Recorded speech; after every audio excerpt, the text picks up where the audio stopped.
Menga mana bu gullar kerak emas.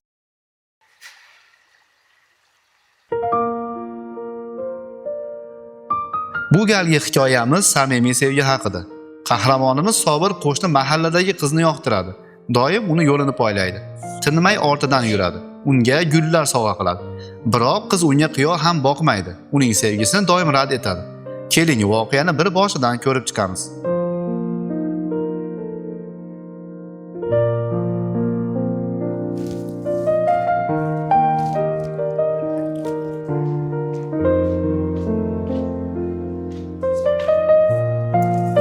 Salom.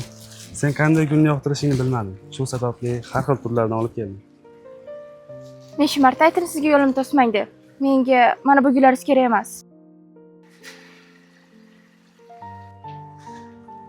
Har safar shunday qilasan. Qancha mehnat qilgan onam bu gullarni parvarish qilish uchun.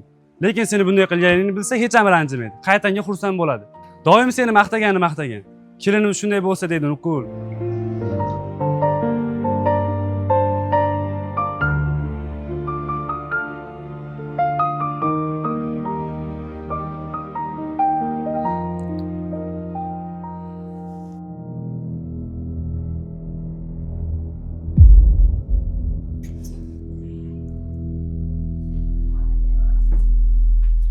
Tinchlikmi, nima bo'ldi?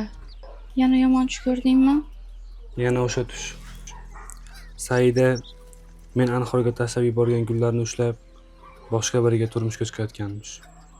Tushga nimalar kirmaydi? Mana ko'rasan, qiz albatta seniki bo'ladi. Oyim ko'ndirmaguncha qo'ymaydi. Shunday bo'lsin-da. Bo'ldi, siqilma tur. Shom paytida uxlasa o'zi shunaqa bo'ladi. Chiqib ovqatlanib ol. Xo'p.